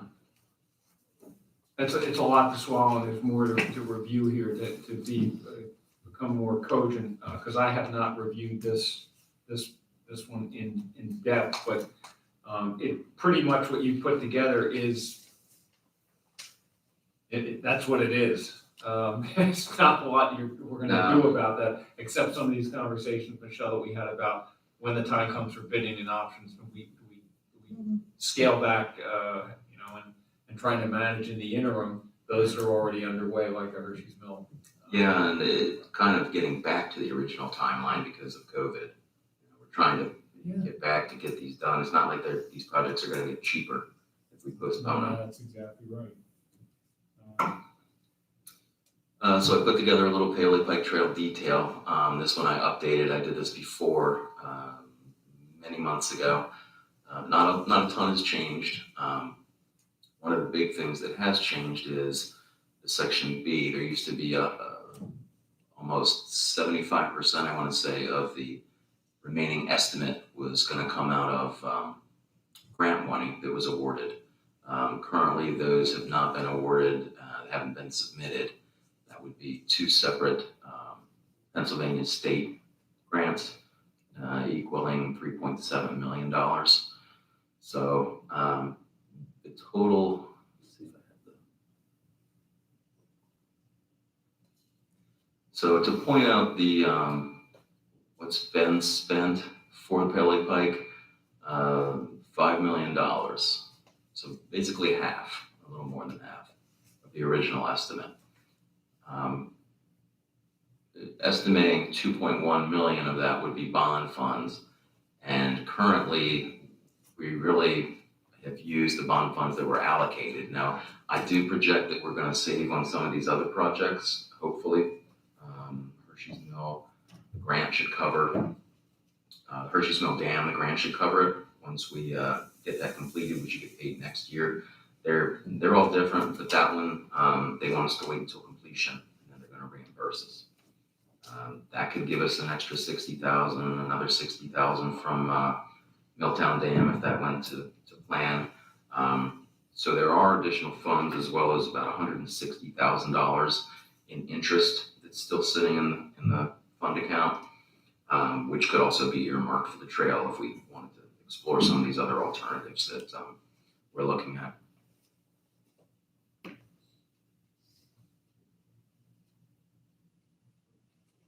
Currently, we're not looking in the budget in 22 to spend anything additional.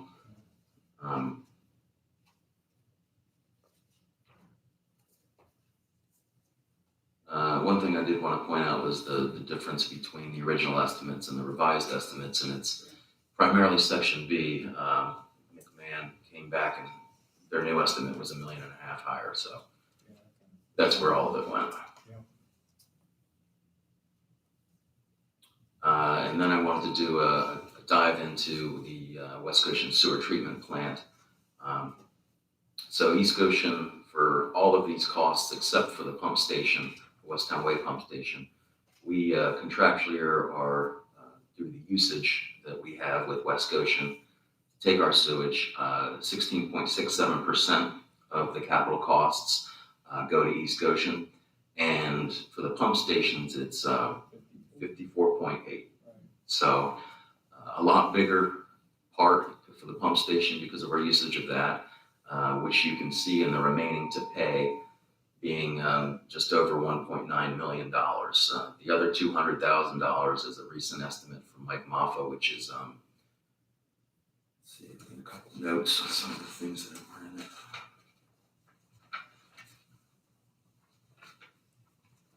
Mike Maffa is the engineer for HRG for the municipal authority, is that correct? He's the wastewater superintendent Wastewater for West Goshen. He works internally for West Goshen. Yeah, so some of those items, just so people know, are cemetery sewer rehabilitation. They're giving us credit for some of the grants that they're going to get or have been approved for. The big one is the pump station, but we also have anaerobic digester, UV controls, screw pump replacement. There's a lot of different miscellaneous capital items included in that, but the pump station itself is our big piece. And I'm proposing that we would throw in 136 from our sewer reserve, use the rest of the ARPA funds that we had, we're using some from the hybrid, from our first tranche for the hybrid system here, and the rest would go to this project. We could max out, we already have maxed out the 2008 bond, which was remaining through the municipal authority. And if we throw in the rest of the 2017 bond that was allocated, as well as the interest on that bond, that's about $3 million. And that would cover it and really leave us only on the hook for $136,000 out of our fund, which is really pretty lucky right now. And again, thanks to the stimulus funds, which are, well, it's manna from heaven, it's increasing the federal debt, which is now approaching 30 trillion. I just thought I'd mention that. So speaking of the ARPA fund, and this is not kind of related, but it just spurred my memory. Malvern Fire did email me, Malvern Fire Company, and they had requested, I think 12,000 change in ARPA money from East Goshen for the 2022 budget. And there was a list of items they were requesting it for. So we're probably, I mean, I'll talk about that individually with you all to see if that's something that we want to eat into the ARPA money to fund, and you can look at the items to see if that's something you want to do.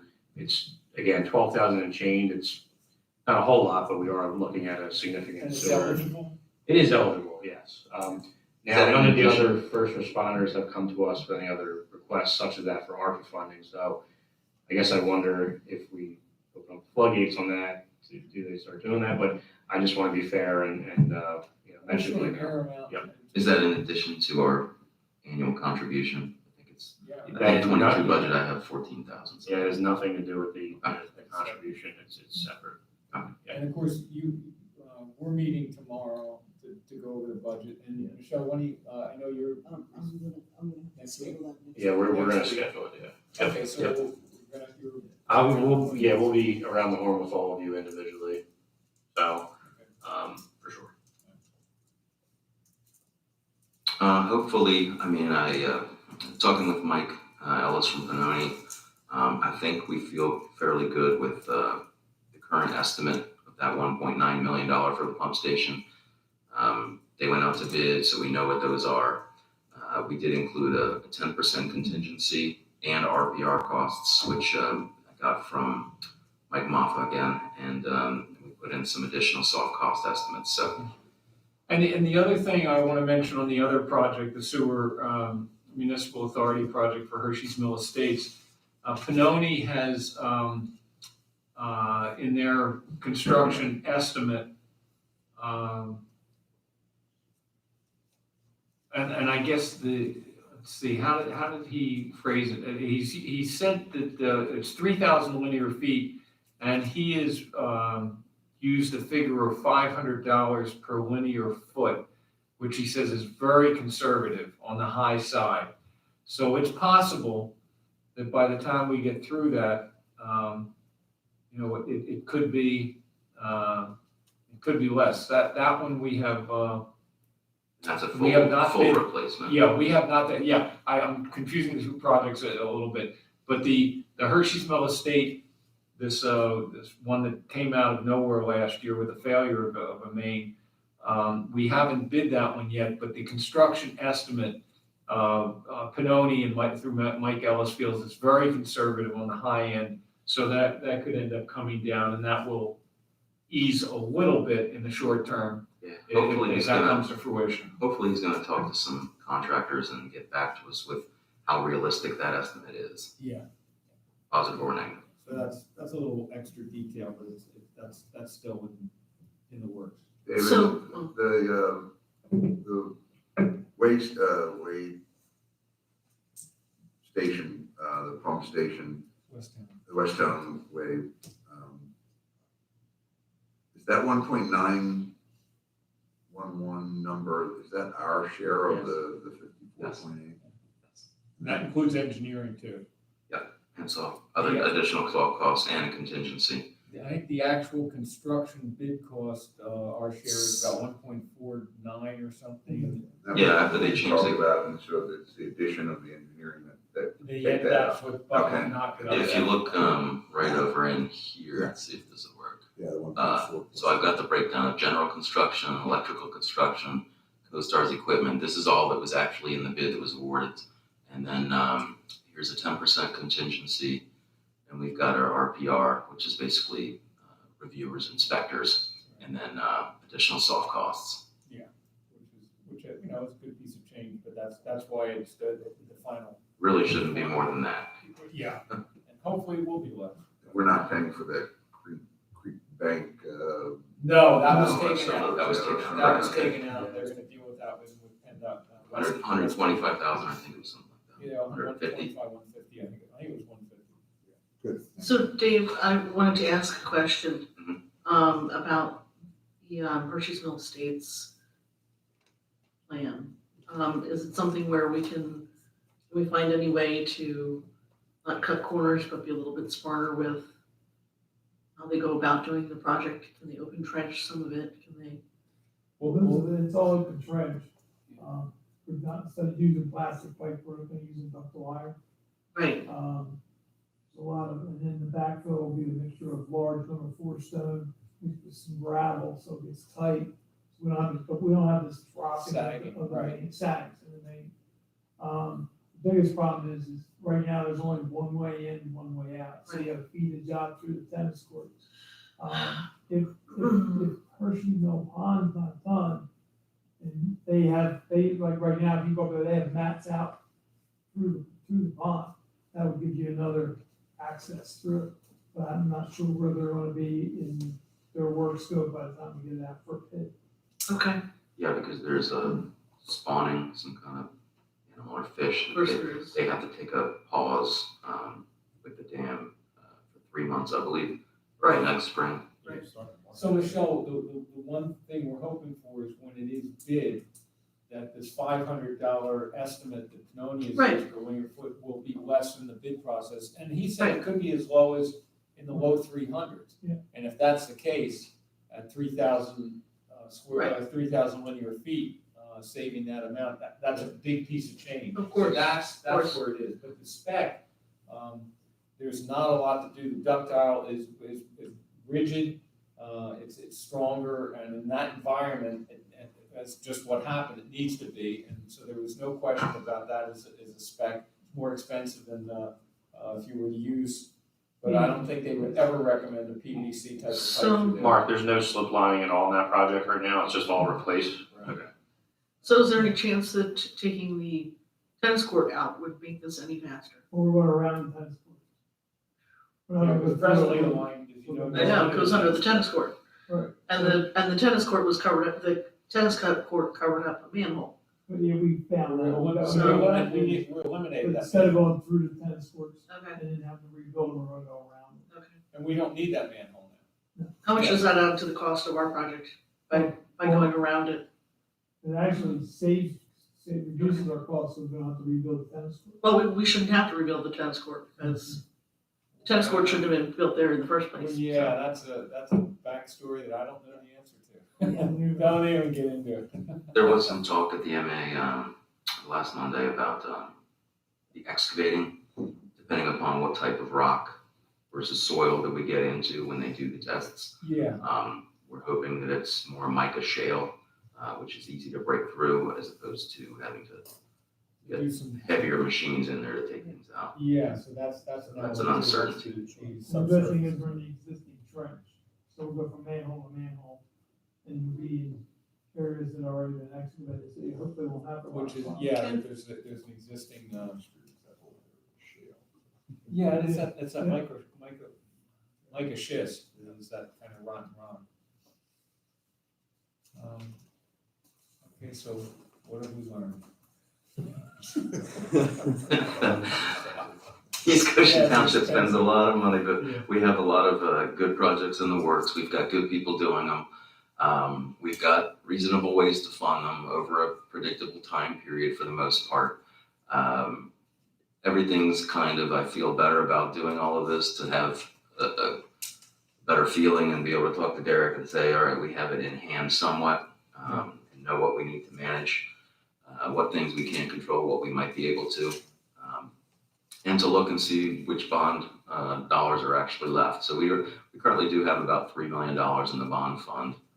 You can see the total. I just wanted a way to get all the general and all the sewer added up together and then give us totals for all this stuff that ties back out to the other detail slides. But And just to add, I don't necessarily want to sit up here and pat each other on the back a lot, but I do want to give a lot of kudos to Dave because it was a lot to cipher through, and he, when you're dealing with multi-year projects that are funded all these different ways, and to get his hand around it in a few months and be able to kind of give us a short, presentation here of what we're dealing with. I know he put a lot of work into it, so I just want to thank him for that effort. Yeah, absolutely, it was Appreciate a lot to come in, Dave, you're still in your honeymoon year, if you will, and to grab all less than 6 months. And it wasn't as if you had the ability to shadow. You didn't have the ability, the luxury to shadow the prior director of finance. So you've done very well to wrap yourself around this, and Appreciate it. Certainly it is appreciated. Hey Dave, can I ask a kind of a macro question? Sure. In our capital reserve fund, that mixes infrastructure and equipment. And we're talking about taking some of the operating fund and creating the, I call the infrastructure sustainability fund. Yeah. Would it make any sense to separate the capital reserve fund into, normal capital expenses like equipment, trucks, and, that kind of thing? And then have the projects, the larger infrastructure separated in a separate fund, both sources of revenue and expenses, so that we just have a clearer picture of, okay, this is normal capital stuff that we depreciate, and this is all the other stuff. We could. But in the capital reserve fund, we don't necessarily have projects. It really is all wasting assets. Including the treatment plant, buildings, treatment plant. If the trail is in there, the pavement or those kind of accoutrements, that's a wasting asset. It's not a project per se. It's a known asset. It's a material, or it's a piece of equipment.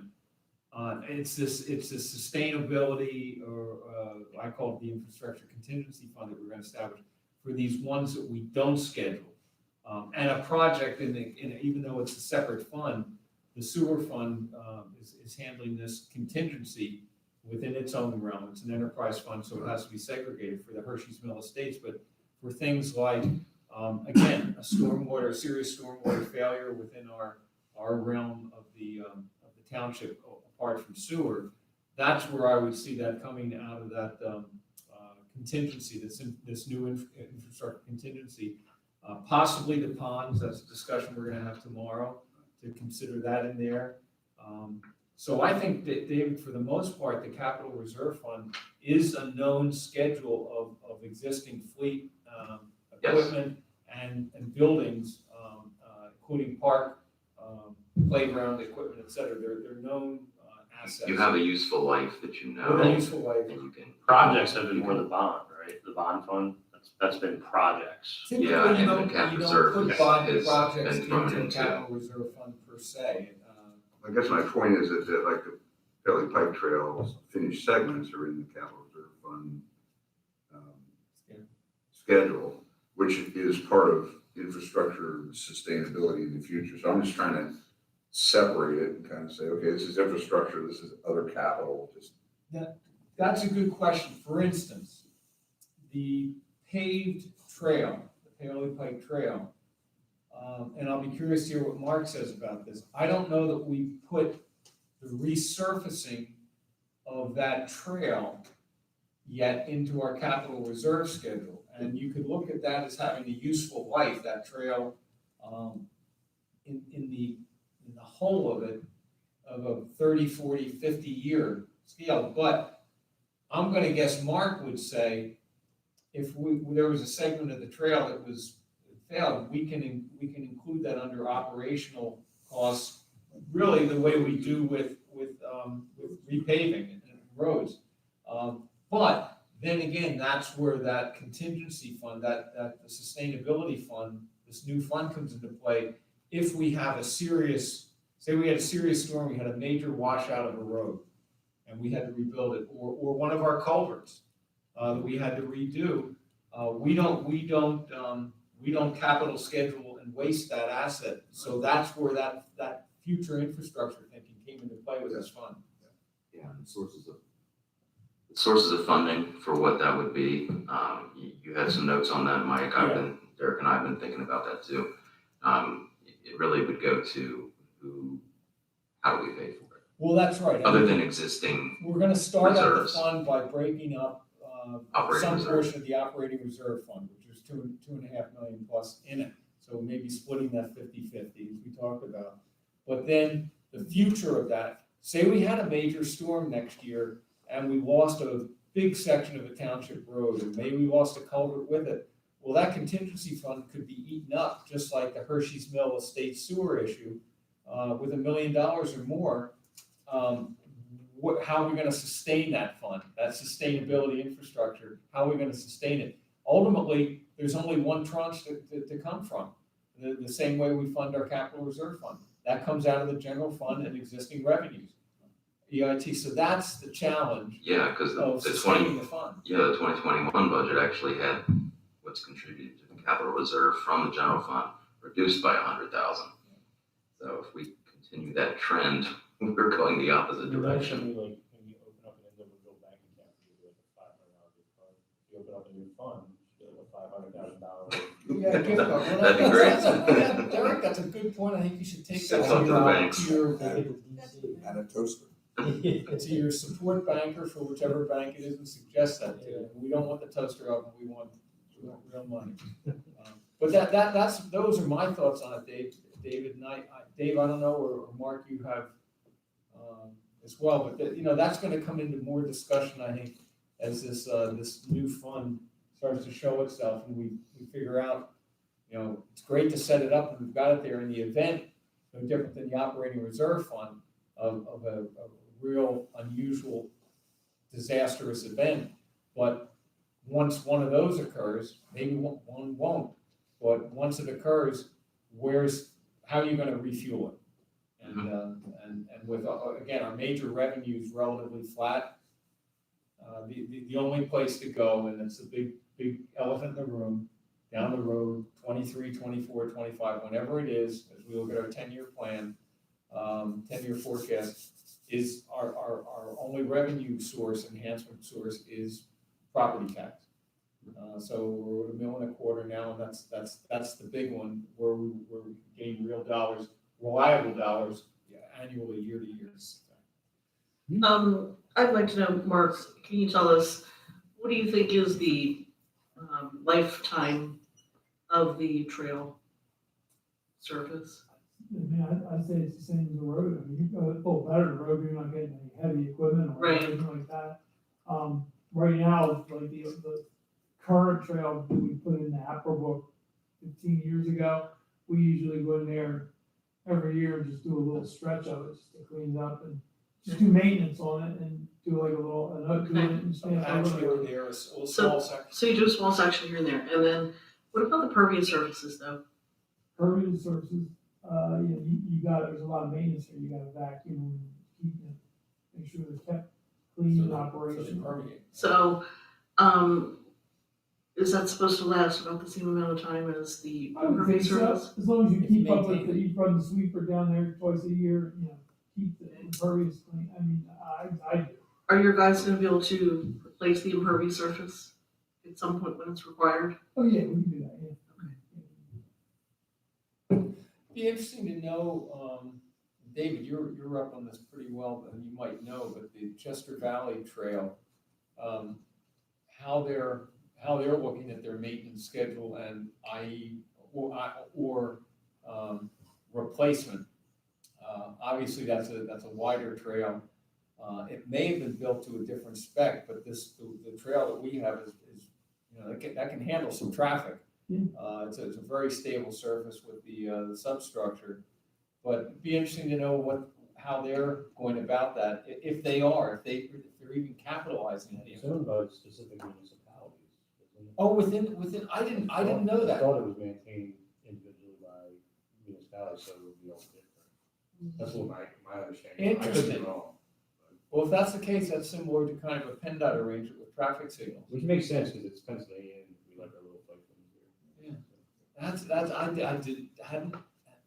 Didn't know that at all. If that's the case. That's historically correct.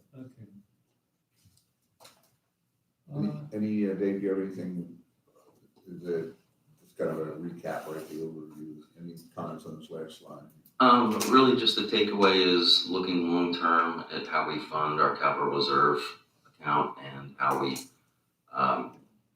fund for the projects like we're talking about, infrastructure contingency or the ponds that we know we need to put on a schedule. How do we put money away from that, and also looking long-term at the sewer infrastructure. So got a lot of things to think about for long-term funding solutions.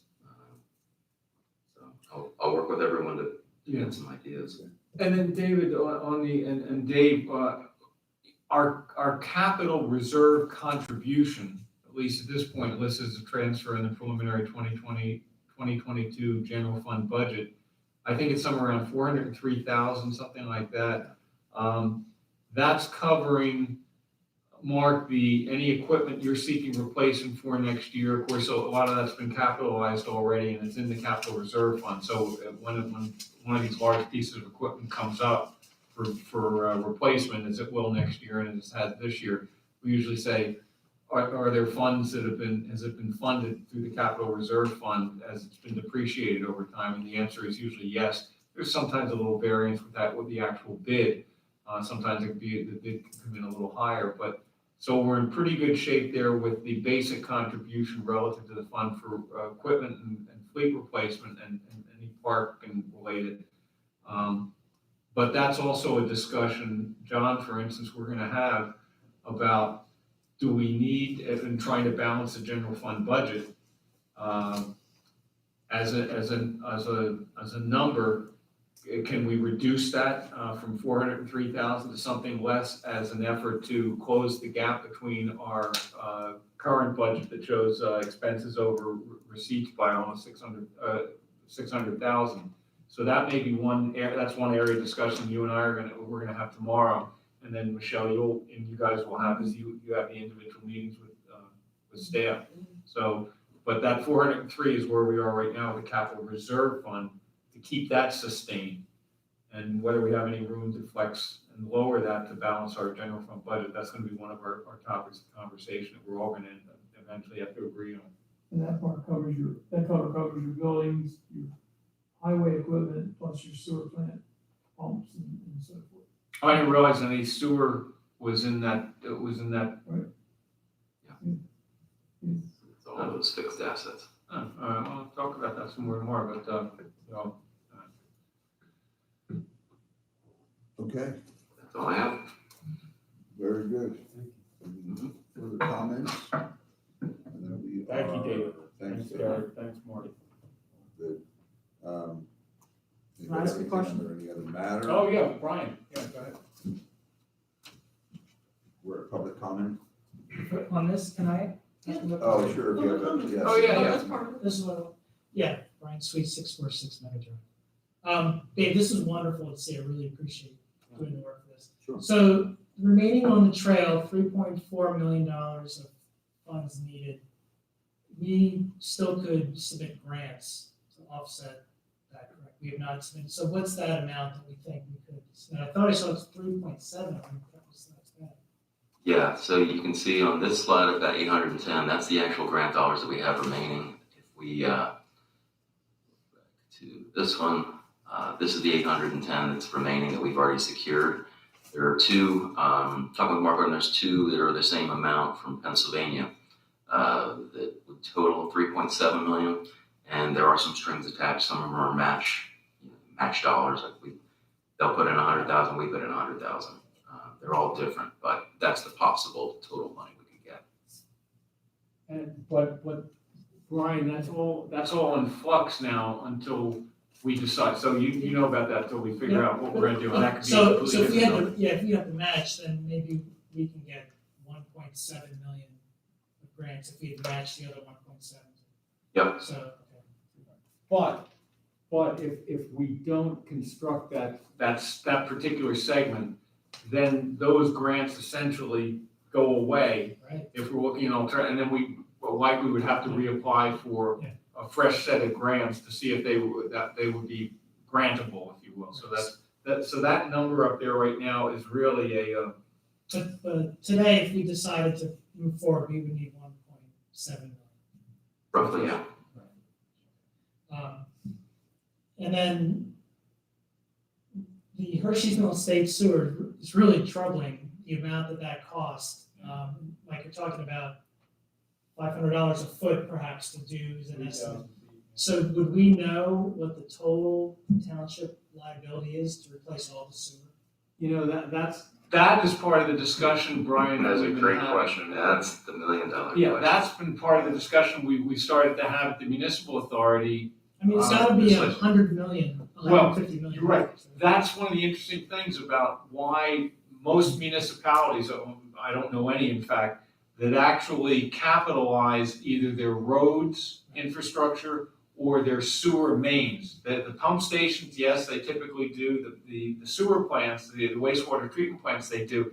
But the transmission, same thing with the roads, the transmission, if you will, of traffic, they are, and most times bridges and culverts, they're not capitalized because they're so expensive to figure out. And then, see, that's that crazy So thing gotta about, pay for it. what was the matter with the baby boomers, why they weren't thinking about the future back when? And they're leaving these major infrastructure challenges, which are almost untenable now, to try and figure out how to fund them.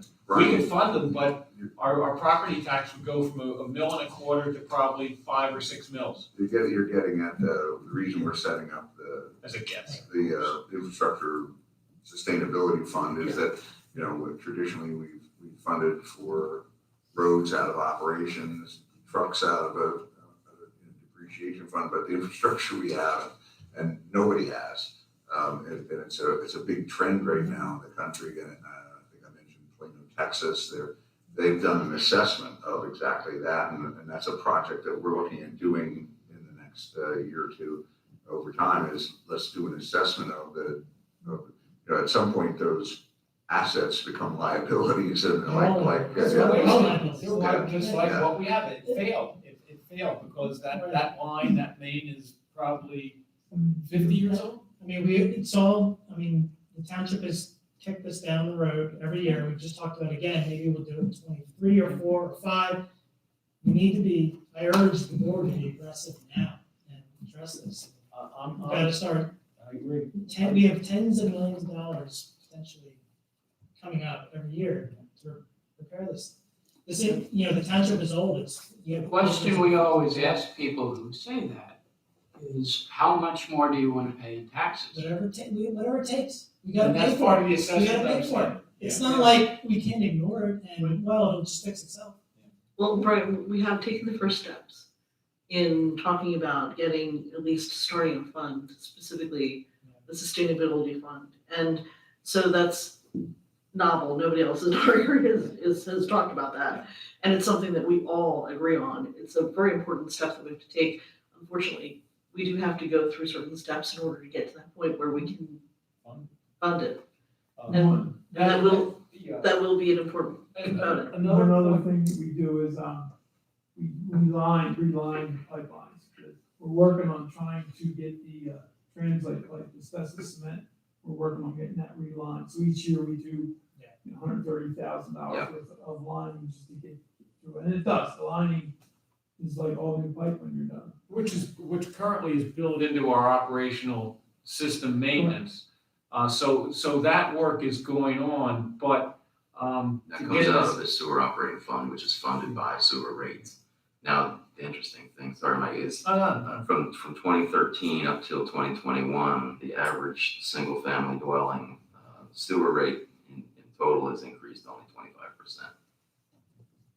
And that for sewer, well, that's a good example because sewer is going to we're all learning in this recent generation that the things we took for granted, like refuse and recycling and other utility costs, that we kind of went, oh, yeah, it's part of our lifestyle. And when it's not working, and you got to pay for it. And that's where, again, I'm blaming myself as a baby boomer for not thinking about these things.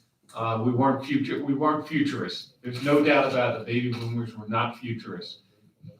But on the relative to roads, because we get liquid fuels funds from the state every year, Pennsylvania is, I think, the second highest fuel tax in the country. I think it's close to 70 cents a gallon.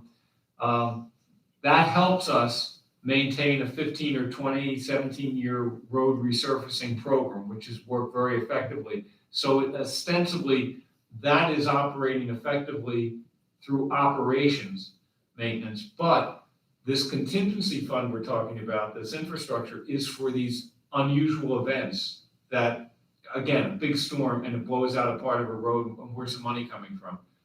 That's part of that kind of infrastructure contingency planning. But to get a handle, Brian, on, I know you mentioned how many miles of main we have in the township, but I don't know, was that 100? Yeah, about 76, 86 miles. 76. So 3,000 feet, just let's just say $1 million, you can figure out the number pretty quick. It's a big number. You said 150 million. Thank you. It's enough He was right. Brian's enough to make me want to adjourn the meeting right now, the rest of the year. But we are starting to ask those questions, though, and try and do something about answering those questions. Good work. Any other public comment? No liaison reports. I'll just acknowledge in correspondence, in the packet, there was a quarterly right to know report. Quarterly right to know report was included in the packet, just the listing of all the overnight right to know requests. Also, real quickly, sorry, Mr. Chairman, I just wanted to, I should have said this under public comment, thank everybody who came out to the Pumpkin Fest this past Sunday, as I was there with my two children. It was a great time. And also later that day, the Food Truck and Music Festival, which I did not attend because my kids were napping. But I heard it was great. But I did attend and it was wonderful. I heard it was I great. say John and I attended too. I attended because they didn't have any bread to pumpkins. We did not have your pumpkins. But thank you for all residents, non-residents. It was a great event. All right, I'll entertain a motion to adjourn. I so move. Second. Those in favor, aye. Aye. Opposed, no. Thank you, everybody. Thank you who stayed. I don't know how you did it, but. It was like watching paint dry up and you guys stuck around. Speaking of which, I was watching. Oh, on the computer. Got it. On the BBC or, yes, they were talking about a new paint. You got it? Yes, they have an